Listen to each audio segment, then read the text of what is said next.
أعوذ بالله من الشيطان الرجيم. بسم الله الرحمن الرحيم. ياسين والقرآن الحكيم إنك لمن المرسلين على صراط مستقيم. تنزيل العزيز الرحيم لتنذر قوما ما أنذر آباؤهم فهم غافلون. لقد حق القول على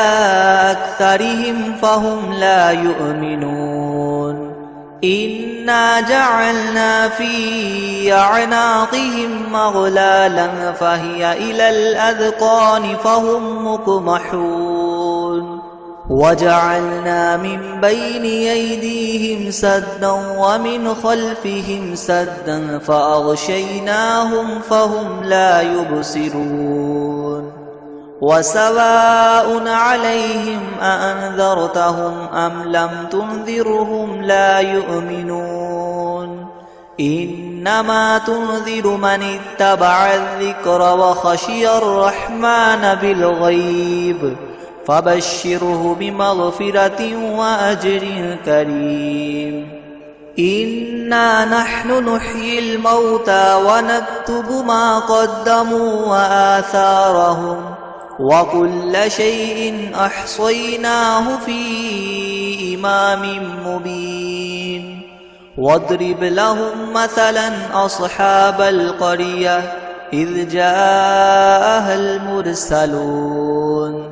إذ أرسلنا إليهم اثنين فكذبوهما فعززنا بثالث فقالوا إنا إليكم مرسلون. قالوا ما أنتم إلا بشر مثلنا وما أنزل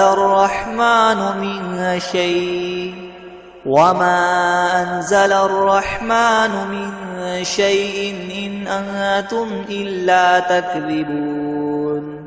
قالوا ربنا يعلم إنا إليكم لمرسلون وما علينا إلا البلاغ المبين. قالوا إنا تطيرنا بكم لئن لم تنتهوا لنرجمنكم وليمسنكم منا عذاب أليم. قالوا طائركم معكم أئن ذكرتم بل أنتم قوم مسرفون. وجاء من أقصى المدينة رجل يسعى قال يا قوم اتبعوا المرسلين أتبعوا من لا يسألكم أجرا وهم مهتدون. وما لي لا أعبد الذي فطرني وإليه ترجعون. أأتخذ من دونه آلهة إن يردني الرحمن بدر لتغن عني شفاعتهم شيئا ولا ينقذون. إني إذا لفي ضلال مبين. إني آمنت بربكم فاسمعون. قيل ادخل الجنة قال يا ليت قومي يعلمون بما غفر لي ربي وجعلني من المكرمين. وما أنزلنا على قومه من بعده من جند من السماء وما كنا منزلين. إن كانت إلا صيحة واحدة فإذا هم خامدون. يا حسرة على العباد ما يأتيهم من رسول إلا كانوا به يستهزئون. ألم يروا كم أهلكنا قبلهم من القرون أنهم إليهم لا يرجعون وإن كل لما جميع لدينا محضرون وآية لهم الأرض الميتة أحييناها وأخرجنا منها حبا فمنه يأكلون وجعلنا فيها جنات من نخيل وأعناب وفجرنا فيها من العيون ليأكلوا من ثمره وما عملته أيديهم أفلا يشكرون سبحان الذي خلق الأزواج كلها مما تنبت الأرض ومن أنفسهم ومما لا يعلمون وآية لهم الليل نسلخ منه النهار فإذا هم مظلمون والشمس تجري لمستقر لها ذلك تقدير العزيز العليم والقمر قدرناه منازل حتى عاد كالعرجون القديم لا الشمس ينبغي لها أن تدرك القمر ولا الليل سابق النهار وكل في فلك يسبحون وآية لهم أنا حملنا ذريتهم في الفلك المشحون وخلقنا لهم من مثله ما يركبون وإن نشأ نغرقهم فلا صريخ لهم ولا هم ينقذون إلا رحمة منا ومتاعا إلى حين وإذا قيل لهم اتقوا ما بين أيديكم وما خلفكم لعلكم ترحمون وما تأتيهم من آية من آيات ربهم إلا كانوا عنها معرضين وإذا قيل لهم انفقوا مما رزقكم الله قال الذين كفروا للذين آمنوا ونطعم من لو يشاء الله وطعمه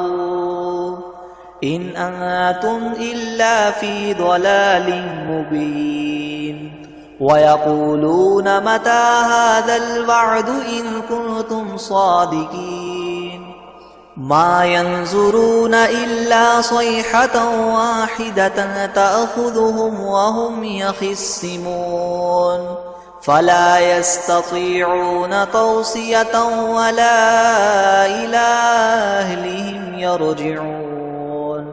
ونفخ في الصور فإذا هم من الأجداث إلى ربهم ينسلون قالوا يا ويلنا من بعثنا من مرقدنا هذا ما وعد الرحمن وصدق المرسلون إن كانت إلا صيحة واحدة فإذا هم جميع لدينا محضرون فاليوم لا تظلم نفس شيئا ولا تجزون إلا ما كنتم تعملون إن أصحاب الجنة اليوم في شغل فاكهون هم وأزواجهم في ظلال على الأرائك متكئون لهم فيها فاكهة ولهم ما يدعون سلام قولا من رب رحيم وامتازوا اليوم أيها المجرمون ألم أعهد إليكم يا بني آدم ألا تعبدوا الشيطان إنه لكم عدو مبين وأن اعبدوني هذا صراط مستقيم ولقد أضل منكم جبلا كثيرا أفلم تكونوا تعقلون هذه جهنم التي كنتم توعدون اصلوها اليوم بما كنتم تكفرون اليوم نختم على أفواههم وتكلمنا أيديهم وتشهد أرجلهم بما كانوا يكسبون ولو نشاء لطمسنا على أعينهم فاستبقوا الصراط فأنى يبصرون ولو نشاء لمسخناهم على مكانتهم فما استطاعوا مضيا ولا يرجعون ومن نعمره ننكسه في الخلق أفلا يعقلون وما علمناه الشعر وما ينبغي له إن هو إلا ذكر وقرآن مبين لينذر من كان حيا ويحق القول على الكافرين أولم يروا أنا خلقنا لهم مما عملت أيدينا أنعاما فهم لها مالكون وذللناها لهم فمنها ركوبهم ومنها يأكلون ولهم فيها منافع ومشارب أفلا يشكرون واتخذوا من دون الله آلهة لعلهم ينصرون لا يستطيعون نصرهم وهم لهم جند محضرون فلا يحزنك قولهم إنا نعلم ما يسرون وما يعلنون أولم ير الإنسان أنا خلقناه من نطفة فإذا هو خصيم مبين وضرب لنا مثلا ونسي خلقه قال من يحيي العظام وهي رميم قل يحييها الذي ينشأها أول مرة وهو بكل خلق عليم الذي جعل لكم من الشجر الأخضر نارا فإذا أنتم منه توقدون أوليس الذي خلق السماوات والأرض بقادر على أن يخلق مثلهم بلى وهو الخلاق العليم إنما أمره إذا أراد شيئا أن يقول له كن فيكون فسبحان الذي بيده ملكوت كل شيء وإليه ترجعون الرحمن علم القرآن خلق الإنسان علمه البيان الشمس والقمر بحسبان والنجم والشجر يسجدان والسماء رفعها ووضع الميزان ألا تطغوا في الميزان وأقيموا الوزن بالقسط ولا تخسروا الميزان والأرض وضعها للأنام فيها فاكهة والنخل ذات الأكمام والحب ذو العصف والريحان فبأي آلاء ربكما تكذبان خلق الإنسان من صلصال كالفخار وخلق الجان من مارج من نار فبأي آلاء ربكما تكذبان رب المشرقين ورب المغربين فبأي آلاء ربكما تكذبان مرج البحرين يلتقيان بينهما برزخ لا يبغيان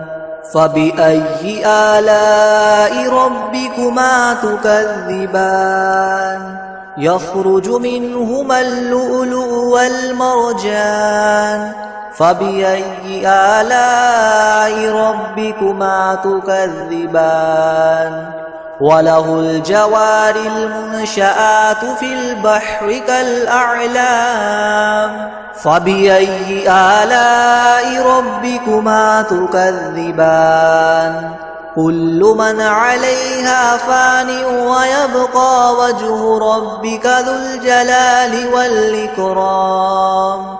فبأي آلاء ربكما تكذبان يسأله من في السماوات والأرض كل يوم هو في شأن فبأي آلاء ربكما تكذبان سنفرغ لكم أيها الثقلان فبأي آلاء ربكما تكذبان يا معشر الجن والإنس إن استطعتم أن تنفذوا من أقطار السماوات والأرض فانفذوا لا تنفذون إلا بسلطان فبأي آلاء ربكما تكذبان يرسل عليكما شواظ من نار ونحاس فلا تنتصران فبأي آلاء ربكما تكذبان فإذا انشقت السماء فكانت وردة كالدهان فبأي آلاء ربكما تكذبان فيومئذ لا يسأل عن ذنبه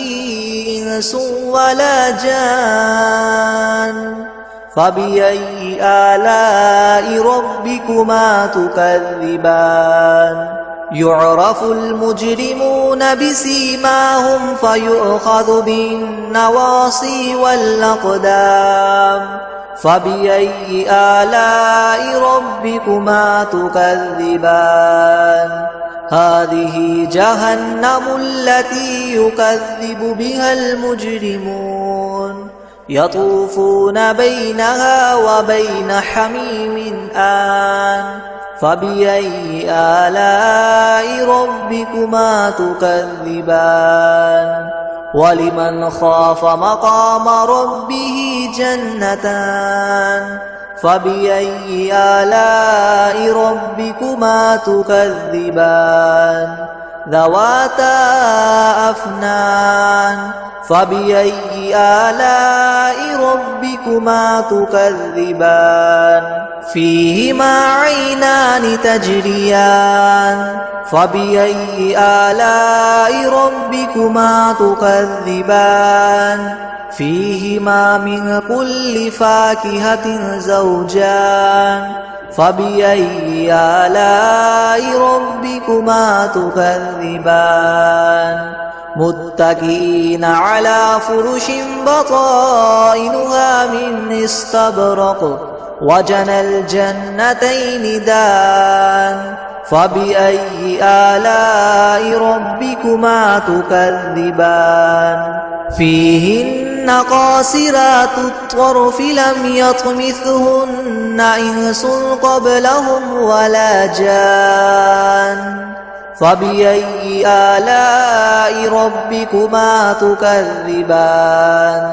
كأنهن الياقوت والمرجان فبأي آلاء ربكما تكذبان هل جزاء الإحسان إلا الإحسان فبأي آلاء ربكما تكذبان ومن دونهما جنتان فبأي آلاء ربكما تكذبان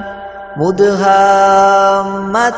فبأي آلاء ربكما تكذبان فيهما عينان نضاختان فبأي آلاء ربكما تكذبان فيهما فاكهة ونخل ورمان فبأي آلاء ربكما تكذبان فيهن خيرات حسان فبأي آلاء ربكما تكذبان حور مقصورات في الخيام فبأي آلاء ربكما تكذبان لم يطمثهن إنس قبلهم ولا جان فبأي آلاء ربكما تكذبان متكئين على رفرف خضر وعبقري حسان فبأي آلاء ربكما تكذبان تبارك اسم ربك ذي الجلال والإكرام بسم الله الرحمن الرحيم ياسين والقرآن الحكيم إنك لمن المرسلين على صراط مستقيم تنزيل العزيز الرحيم لتنذر قوما ما أنذر آباؤهم فهم غافلون لقد حق القول على أكثرهم فهم لا يؤمنون إنا جعلنا في أعناقهم مغلالا فهي إلى الأذقان فهم مقمحون وجعلنا من بين أيديهم سدا ومن خلفهم سدا فأغشيناهم فهم لا يبصرون وسواء عليهم أأنذرتهم أم لم تنذرهم لا يؤمنون إنما تنذر من اتبع الذكر وخشي الرحمن بالغيب فبشره بمغفرة وأجر كريم إنا نحن نحيي الموتى ونكتب ما قدموا وآثارهم وكل شيء أحصيناه في إمام مبين واضرب لهم مثلا أصحاب القرية إذ جاءها المرسلون إذ أرسلنا إليهم اثنين فكذبوهما فعززنا بثالث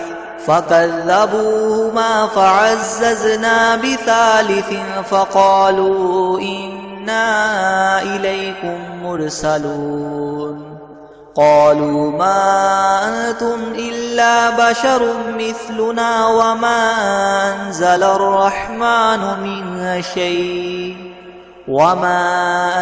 الرحمن من شيء إن أنتم إلا تكذبون قالوا ربنا يعلم إنا إليكم لمرسلون وما علينا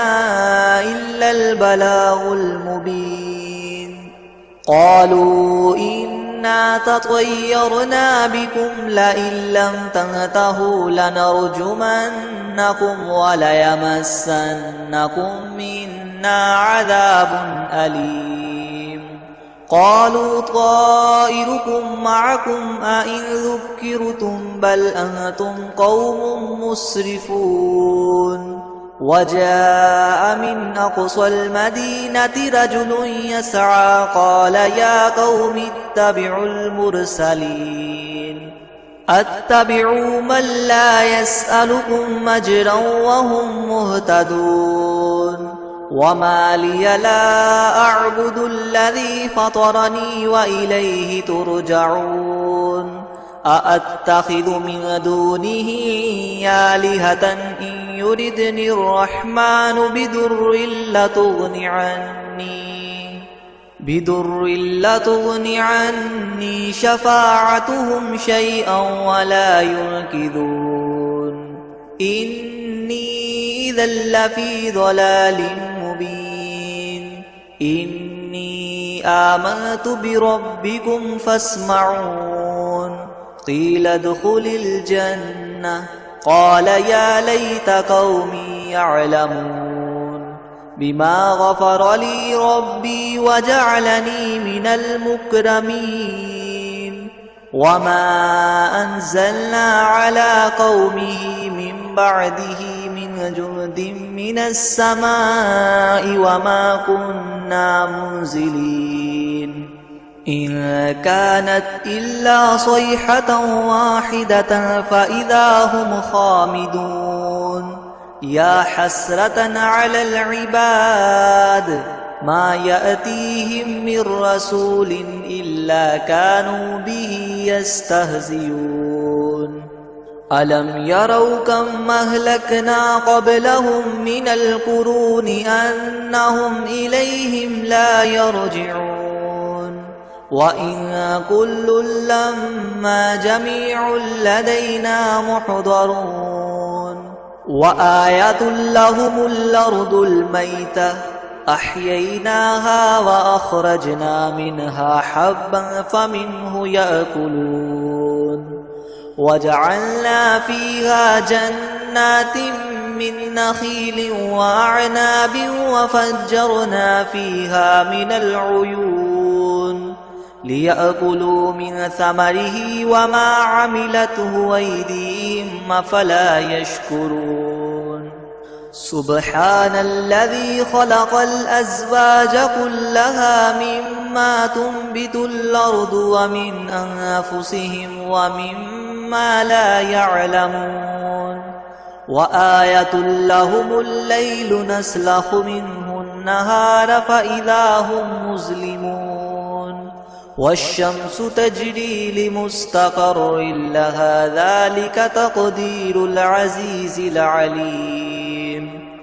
والقمر قدرناه منازل حتى عاد كالعرجون القديم لا الشمس ينبغي لها أن تدرك القمر ولا الليل سابق النهار وكل في فلك يسبحون وآية لهم أنا حملنا ذريتهم في الفلك المشحون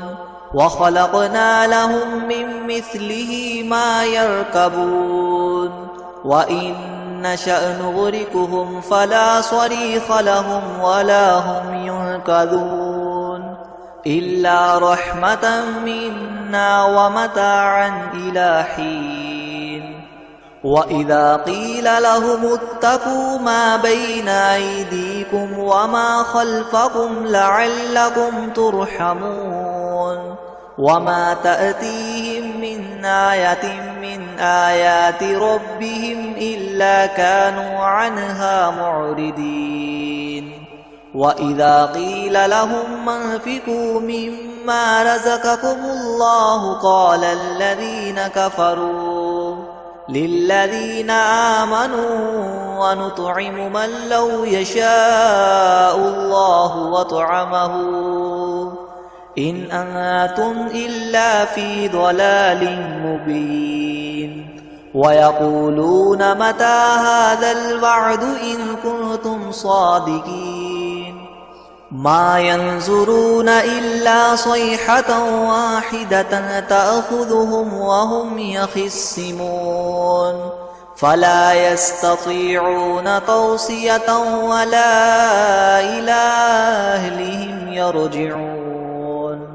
ونفخ في الصور فإذا هم من الأجداث إلى ربهم ينسلون قالوا يا ويلنا من بعثنا من مرقدنا هذا ما وعد الرحمن وصدق المرسلون إن كانت إلا صيحة واحدة فإذا هم جميع لدينا محضرون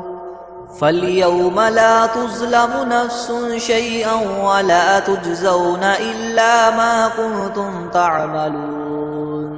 إن أصحاب الجنة اليوم في شغل فاكهون هم وأزواجهم في زلال على الأرائك متكئون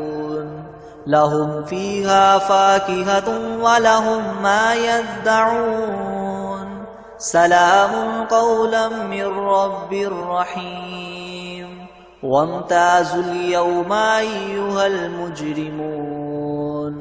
ألم أعهد إليكم يا بني آدم ألا تعبدوا الشيطان إنه لكم عدو مبين وأن اعبدوني هذا صراط مستقيم ولقد أضل منكم جبلا كثيرا أفلم تكونوا تعقلون هذه جهنم التي كنتم توعدون اصلوها اليوم بما كنتم تكفرون اليوم نختم على أفواههم وتكلمنا أيديهم وتشهد أرجلهم بما كانوا يكسبون ولو نشاء لطمسنا على أعينهم فاستبقوا الصراط فأنى يبصرون ولو نشاء لمسخناهم على مكانتهم فما استطاعوا مضيا ولا يرجعون ومن نعمره ننكسه في الخلق أفلا يعقلون وما علمناه الشعر وما ينبغي له إن هو إلا ذكر وقرآن مبين لينذر من كان حيا ويحق القول على الكافرين أولم يروا أنا خلقنا لهم مما عملت أيدينا أنعاما فهم لها مالكون وذللناها لهم فمنها ركوبهم ومنها يأكلون ولهم فيها منافع ومشارب وفلا يشكرون واتخذوا من دون الله آلهة لعلهم ينصرون لا يستطيعون نصرهم وهم لهم جند محضرون فلا يحزنك قولهم إنا نعلم ما يسرون وما يعلنون أولم ير الإنسان أنا خلقناه من نطفة فإذا هو خصيم مبين وضرب لنا مثلا ونسي خلقه قال من يحيي العظام وهي رميم قل يحييها الذي ينشأها أول مرة وهو بكل خلق عليم الذي جعل لكم من الشجر الأخضر نارا فإذا أنتم منه توقدون أوليس الذي خلق السماوات والأرض بقادر على أن يخلق مثلهم بلى وهو الخلاق العليم إنما أمره إذا أراد شيئا أن يقول له كن فيكون فسبحان الذي بيده ملكوت كل شيء وإليه ترجعون الرحمن علم القرآن خلق الإنسان علمه البيان الشمس والقمر بحسبان والنجم والشجر يسجدان والسماء رفعها ووضع الميزان ألا تطغوا في الميزان وأقيموا الوزن بالقسط ولا تخسروا الميزان والأرض وضعها للأنام فيها فاكهة والنخل ذات الأكمام والحب ذو العصف والريحان فبأي آلاء ربكما تكذبان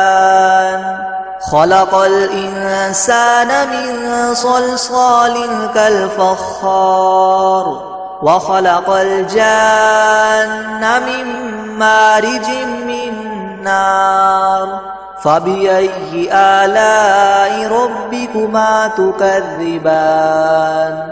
رب المشرقين ورب المغربين فبأي آلاء ربكما تكذبان مرج البحرين يلتقيان بينهما برزخ لا يبغيان فبأي آلاء ربكما تكذبان يخرج منهما اللؤلؤ والمرجان فبأي آلاء ربكما تكذبان وله الجوار المنشآت في البحر كالأعلام فبأي آلاء ربكما تكذبان كل من عليها فان ويبقى وجه ربك ذو الجلال والإكرام فبأي آلاء ربكما تكذبان يسأله من في السماوات والأرض كل يوم هو في شأن فبأي آلاء ربكما تكذبان سنفرغ لكم أيها الثقلان فبأي آلاء ربكما تكذبان يا معشر الجن والإنس إن استطعتم أن تنفذوا من أقطار السماوات والأرض فانفذوا لا تنفذون إلا بسلطان فبأي آلاء ربكما تكذبان يرسل عليكما شواظ من نار ونحاس فلا تنتصران فبأي آلاء ربكما تكذبان فإذا انشقت السماء فكانت وردة كالدهان فبأي آلاء ربكما تكذبان فيومئذ لا يسأل عن ذنبه إنس ولا جان فبأي آلاء ربكما تكذبان يعرف المجرمون بسيماهم فيؤخذ بالنواصي والأقدام فبأي آلاء ربكما تكذبان هذه جهنم التي يكذب بها المجرمون يطوفون بينها وبين حميم آن فبأي آلاء ربكما تكذبان ولمن خاف مقام ربه جنتان فبأي آلاء ربكما تكذبان ذواتا أفنان فبأي آلاء ربكما تكذبان فيهما عينان تجريان فبأي آلاء ربكما تكذبان فيهما من كل فاكهة زوجان فبأي آلاء ربكما تكذبان متكئين على فرش بطائنها من استبرق وجنى الجنتين دان فبأي آلاء ربكما تكذبان فيهن قاصرات الطرف لم يطمثهن إنس قبلهم ولا جان فبأي آلاء ربكما تكذبان كأنهن الياقوت والمرجان فبأي آلاء ربكما تكذبان هل جزاء الإحسان إلا الإحسان فبأي آلاء ربكما تكذبان ومن دونهما جنتان فبأي آلاء ربكما تكذبان مدهامتان فبأي آلاء ربكما تكذبان فيهما عينان نضاختان فبأي آلاء ربكما تكذبان فيهما فاكهة ونخل ورمان فبأي آلاء ربكما تكذبان فيهن خيرات حسان فبأي آلاء ربكما تكذبان حور مقصورات في الخيام فبأي آلاء ربكما تكذبان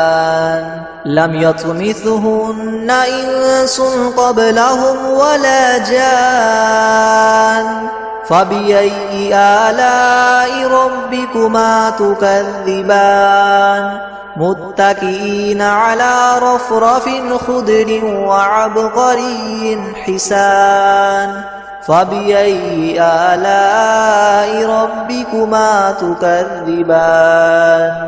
تبارك اسم ربك ذي الجلال والإكرام